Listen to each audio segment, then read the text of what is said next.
कहानी शुरू होती है और हम 1998 का वक्त देखती है, जहाँ हॉस्पिटल में कोइची नाम के एक लड़के को लाया जाता है जिसकी तबीयत काफी खराब थी। असल में उसे लंग्स फेफड़ों की एक बीमारी थी, जिस वजह से अक्सर उसकी हालत ऐसी होती रहती थी। वो घबराकर बेहोश हो जाया करता था। डॉक्टर फौरन उसका इलाज करती है। इससे कुछ ही देर में वो बिल्कुल ठीक हो जाता है। यहाँ पता चलता है कि वो अपनी दादी के साथ उनके घर पर रहता है। कुछ दिन पहले उसकी दादी उसे यहाँ न आई है, इसीलिए वो यहाँ के लोगों को इतना नहीं जानता। फिर जब कोइची हॉस्पिटल में टहलने जाता है तो वहाँ उसे एक लड़की दिखाई देती है जिसकी एक आंख पर पट्टी बंधी हुई थी। वो लड़की उसे देखती तो है मगर बात नहीं करती और आगे बढ़ जाती है। तब कोइची भी उसका पीछे लिफ्ट करता है क्योंकि वो उससे बात करना चाहता था, मगर वो उस पर ध्यान ना देकर वहाँ से चली जाती है। इसके बाद आगे हम 3 हफ्ते बाद का वक्त देखते हैं, जहाँ कोइची ने एक नए स्कूल में दाखिला लिया है। एक टीचर उसे स्कूल के असूलों के बारे में बताता है और उसे उसकी क्लास में ले जाता है।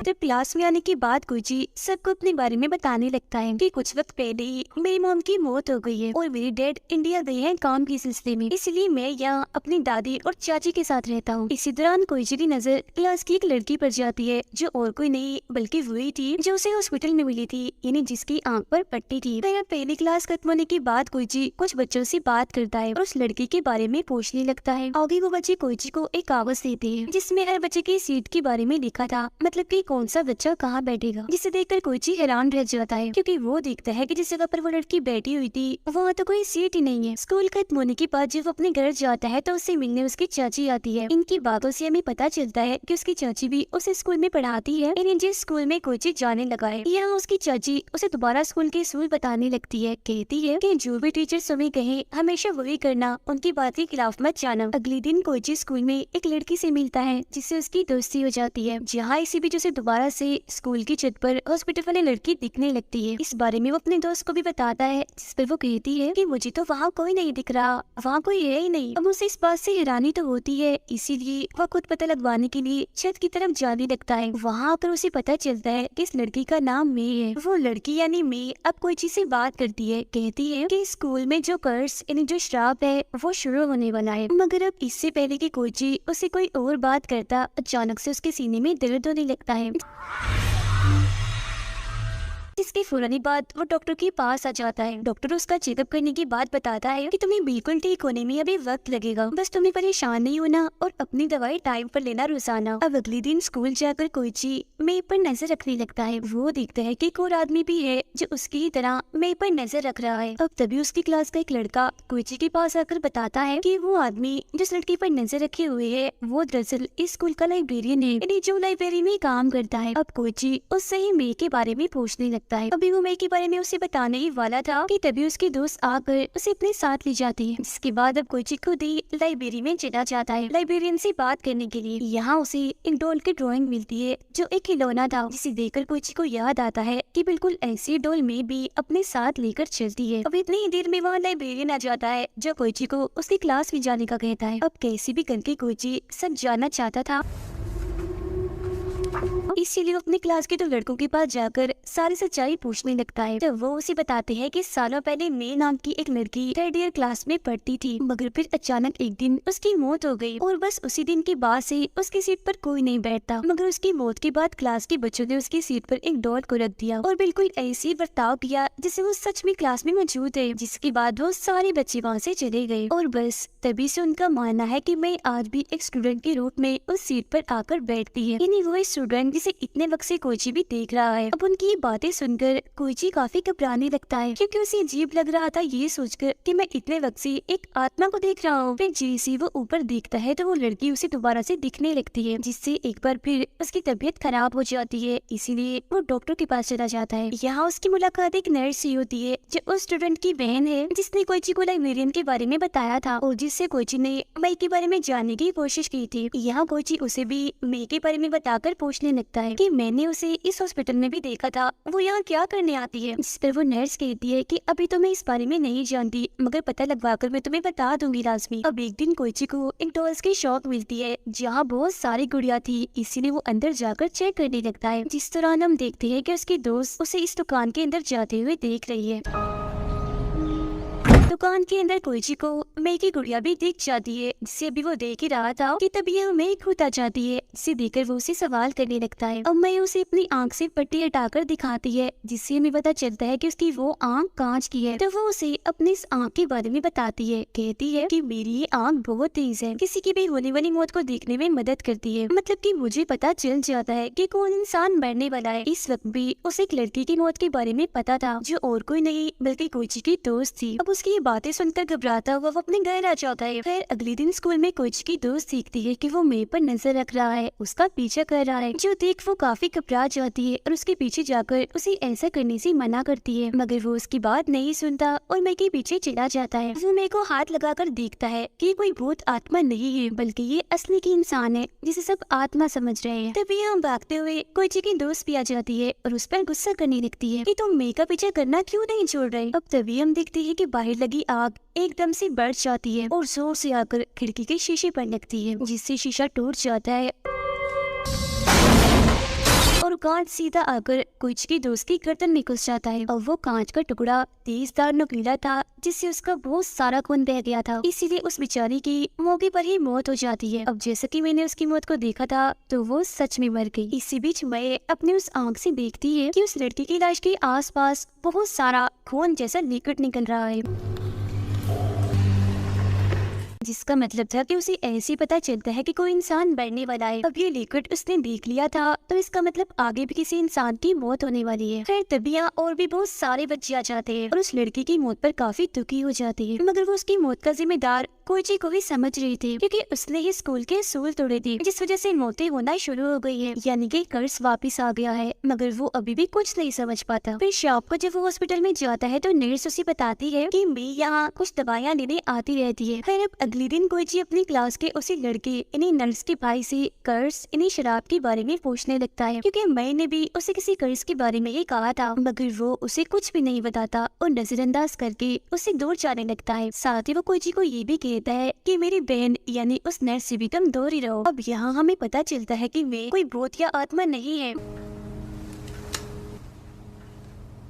बल्कि ये सच में एक लड़की एक स्टूडेंट है जो इसी स्कूल में पढ़ती है। मगर सारे बच्चे और टीचर्स उसे नजरअंदाज करते हैं और ऐसे समझते हैं जैसे वो यहाँ है ही नहीं, मतलब कि देख कर भी अनदेखा कर देना। मगर इसके पीछे वजह क्या थी, इसके बारे में कोई चीज नहीं जानता था, पर वो इस बारे में कैसे भी करके पता करना चाहता था, इसीलिए वो हॉस्पिटल जाकर नर्स के पास जाने लगता है। मगर तभी उसे याद आता है कि नर्स के भाई ने मुझे इसे दूर रहने का कहा है, इसीलिए वो उसके पास नहीं जाता। अब नर्स को हम देखते हैं जो अकेले लिफ्ट से जा रही थी, मगर तभी अचानक कहीं से एक कांच सीधा आकर उसके सर में धंस जाता है, जिससे वो भी वही मारी जाती है। कोइची जल्दी से उसके पास जाता है और अपनी आंखों के सामने एक के बाद दूसरे में देखकर काफी हैरान भी रह जाता है और डर भी गया था। अगले दिन जब नर्स को दफनाया जा रहा था, तो हम देखते हैं कि नर्स का भाई कोइची से बात नहीं करता, वो बस उसे घोड़ा ही जा रहा था, क्योंकि वो उसे अपनी बहन की मौत का जिम्मेदार समझ रहा था। इसके अलावा जब वो क्लास में जाता है, तो वहाँ भी कोई उससे बात नहीं करता, उसे सब देखकर भी नजरअंदाज कर देते हैं।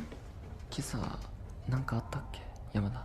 ऐसा दरअसल वो लोग इसीलिए कर रहे थे क्योंकि उनका मानना था कि अगर वो मई के साथ साथ कोइची को भी नजरअंदाज करेंगी तो शायद मौतें होना फिर से बंद हो जाएंगी। फिर जब वो क्लास की सीटों वाली लिस्ट देखता है, तो ये देखकर काफी हैरान रह जाता है कि उसकी और मई की सीट को कैंसिल कर दिया गया है, क्योंकि उस पर क्रॉस लगाया हुआ था, जिसका मतलब था कि अगर वो क्लास में आए और ना आए बराबर ही है। फिर अब स्कूल खत्म होने के बाद वो मई के पास जाता है और उससे पूछता है कि आखिर ये सब क्या हो रहा है, ये स्कूल में अजीब क्या चल रहा है, जिस पर वो उसे बताती है कि हर साल जब भी बच्चों का इस स्कूल में एडमिशन यानी दाखिला होता है, तो एक बच्चे को नजरअंदाज करने के लिए वोटिंग की जाती है। मतलब कि जिस बच्चे का भी नाम आएगा उसे पूरे साल नजरअंदाज किया जाएगा, जैसे वो स्कूल में है ही नहीं। ऐसा इसलिए किया जाता है क्योंकि सबका मानना था कि अगर वो ऐसे नहीं करेंगे तो स्कूल में पैरानॉर्मल यानी अजीबोगरीब चीजें होने लगेगी, जिससे एक के बाद एक स्टूडेंट मारे जाएंगे। ये एक किस्म का कर्ज है।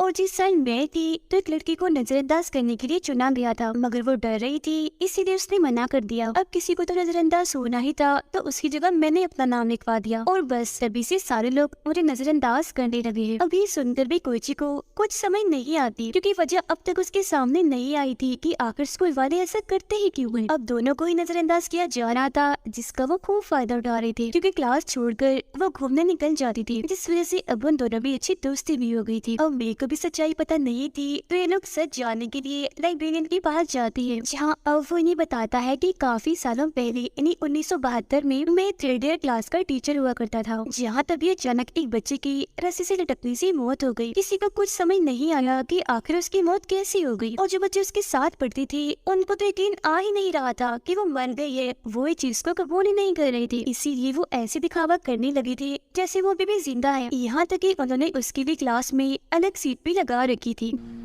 友人たちは悲しく彼女来ているふりをし続けたらしい。 जिसके बाद स्कूल में एक कर्ज आ गया, क्योंकि उस बच्चे के मरने के बाद ही स्कूल के बच्चे अचानक से ही मरने लगे, जिसे रोकने के लिए सबने फैसला किया कि वो हर साल एक बच्चे को वोटिंग के जरिए चुनकर उस लड़की की सीट पर बिठा देंगे। सभी के लिए उस सीट पर बैठा जाने वाला बच्चा गायब भी माना जाएगा, मतलब कि सब उसे नजरअंदाज करेंगे। फिर वक्त के साथ साथ हमारा ये प्लान कामयाब होने लगा था, क्योंकि मौतें होना बंद हो गई थी, और बस तभी से हर साल उस सीट के लिए बच्चों की वोटिंग की जाती है। और ये तब तक ठीक रहा जब तक कि कोई तुमने आकर स्कूल के असूल ना तोड़ दिए। जो असूल था उस सीट पर बैठने वाले बच्चे को नजरअंदाज करना। それが美咲さん मगर कोईची ने उस सीट पर बैठने वाली लड़की मेरे को नजरअंदाज नहीं किया, इसलिए कर्ज वापस आ गया, जिससे अजीबोगरीब चीजें होना शुरू हो गई हैं, जिस वजह से मोती होने का सिलसिला भी दोबारा से शुरू हो गया है। ये सब जानकर दोनों ही काफी हैरान रह जाती है, मगर वो फैसला करती है कि हम इसे हल करने का कोई तरीका ढूंढ निकालेंगे। अब लगातार नजरअंदाज होने की वजह से कोईची परेशान रहने लगा था। उसे लग रहा था कि कहीं मैं सारी मौतों का जिम्मेदार तो नहीं। अब उसकी परेशानी देखकर मैं उसे चेक करती है कि कहीं वो एक्स्ट्रा लिविंग पर्सन तो नहीं, मतलब कि ऐसा इंसान जिसे बहुत पहले मर जाना चाहिए था मगर वो अभी तक जिंदा है, और उसकी वजह से ही लोगों की मौतें हो रही है, और अगर वो मर जाए तो कर्ज खत्म हो जाएगा।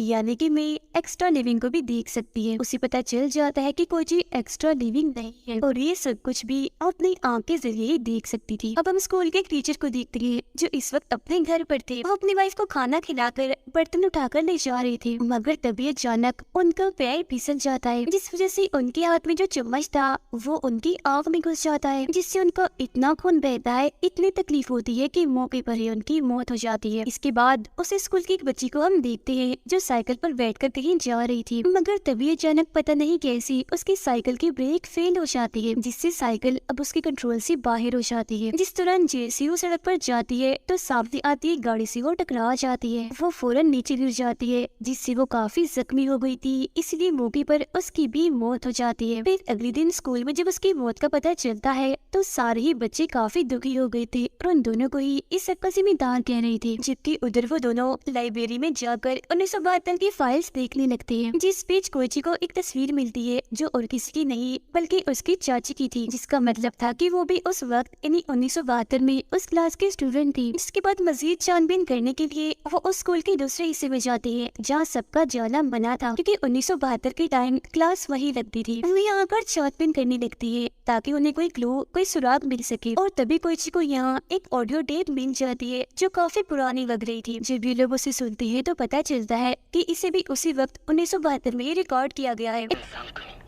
松中です जब स्कूल में मौतें हो रही थी, ऑडियो में एक लड़का बता रहा था कि अगर वो एक्स्ट्रा लिविंग पर्सन को मार देंगे तो ये कर्ज खत्म हो जाएगा। जिसके बाद आगे वो लड़का बताता है कि एक बार मेरी भी लड़ाई एक एक्स्ट्रा लिविंग इंसान से हो गई थी, इसमें मैंने उसे मार दिया। ऐसा होते ही कर्ज रुक गया और अगले ही दिन मरने वाले इंसान को हर कोई भूल गया कि वो कौन था। अब क्योंकि मैं हर वक्त अपनी कांच वाली आँख को ढक कर रखती थी, इसीलिए उसे कभी भी एक्स्ट्रा लिविंग इंसान नहीं दिखा। इसीलिए अब उन्हें कुछ भी समझ नहीं आती कि भला एक्स्ट्रा लिविंग इंसान कौन हो सकता है जिसे हम मारकर इस कर्ज को खत्म कर सकते हैं। अब कोईची की चाची समझ गई थी कि वो दोनों बेकसूर है, इसीलिए वो दोनों को क्लास में बुलाती है और सबको कहती है कि हम इन्हें नजरअंदाज कर रहे हैं, मगर मौतें तो अभी भी हो रही हैं, जिसका मतलब है कि इनका कोई कसूर नहीं है, ये एक्स्ट्रा लिविंग नहीं है। और हाँ, कल हमारा स्कूल एक ट्रिप पर जा रहा है जिसके लिए सब तैयार रहे। अब अगले दिन सब बच्चे ट्रिप के लिए स्कूल के दूसरे कैंपस में रुकते हैं, जहाँ जब कोईची और मैं खाना खा रही थी तो उनकी दो साथी खाना खाने के लिए उनके साथ आकर बैठ जाती है, क्योंकि उन्हें भी अब लग रहा था कि ये दोनों बेकसूर है, इनकी वजह से कुछ नहीं हो रहा। मगर तभी यहाँ एक लड़की आकर मेरे को बातें सुनाने लगती है, कहती है कि तुम कसूरवार हो, सारी मौतें तुम्हारी वजह से ही हो रही हैं, जिस पर मैं उनसे अपनी गलती ना होते हुए भी माफी मांगती है।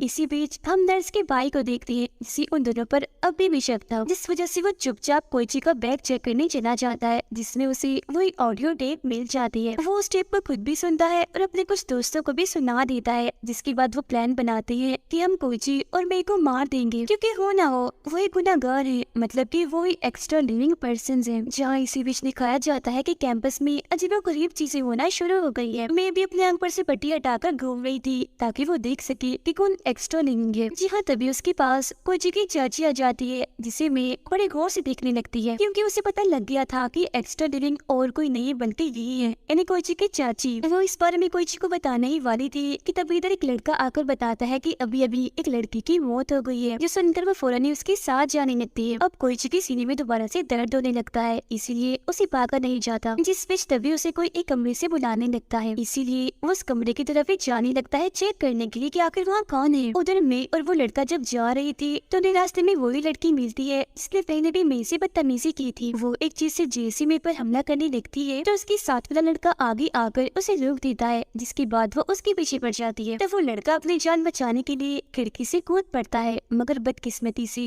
वो मेन तार में फंस जाता है। उसे इतनी जोर से बिजली के झटके लगते हैं कि उस बेचारे की मौत हो जाती है।